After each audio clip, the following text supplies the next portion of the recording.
I want to ask my colleagues a question. I want to ask the American people a question. You know, I remember one of the worst moments I had in Congress was the financial crisis of 2008. It seems like it was yesterday. We had the Treasury Secretary, we had the Federal Reserve Chairman coming here talking about crisis, talking about bank collapses. And what came out of that was really ugly legislation that we passed on a bipartisan basis that no one enjoyed. That crisis caught us by surprise. It was unpredictable. We didn't see it coming. Let me ask you this. What if your president and your member of Congress saw it coming? What if they knew why it was happening, when it was going to happen, and more importantly, they knew what to do to stop it, and they had time to stop it, but they didn't because of politics? What would you think of that person? Mr. Chairman, that is where we are right now. This is the most predictable economic crisis we've ever had in the history of this country.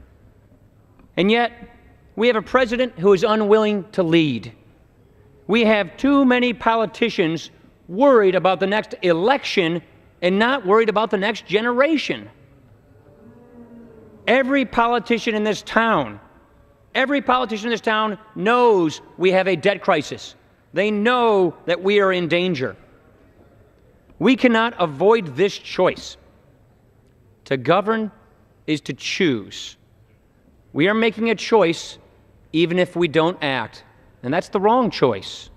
In the words of Abraham Lincoln, we cannot escape history. We of this Congress and this administration will be remembered in spite of ourselves. Will we be remembered as the Congress that did nothing as the nation sped toward a preventable debt crisis and irreversible decline? Or will it instead be remembered as a Congress that did the hard work of preventing that crisis, the one that chose this path to prosperity? This path to prosperity charts a different course. It gets us off this wrong track. It achieves 4 objectives. Number 1, grow the economy and get people back to work. Number 2, fulfill the mission of health and retirement security. We don't want to ration Medicare. We don't want to see Medicare go bankrupt. We want to save Medicare. Number 3, repair the social safety net. Get it ready for the 21st century.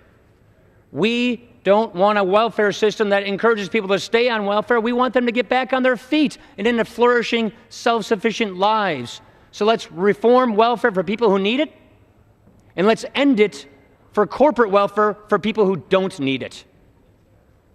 Number 4, let's do the work of lifting this crushing burden of debt from our children.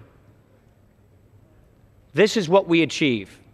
We have a choice of 2 futures, but we have to make the right choice. We must not leave this nation in decline. We must not be the first generation in this country to leave the next generation worse off. Decline is antithetical to the American idea. America is a nation conceived in liberty, dedicated to equality and defined by limitless opportunity. Equal opportunity, upward mobility, prosperity. This is what America is all about. In all the chapters of human history, there has been never anything quite like America. This budget keeps America exceptional. It preserves its promise for the next generation. Colleagues, this is our defining moment. We must choose this path to prosperity. I yield.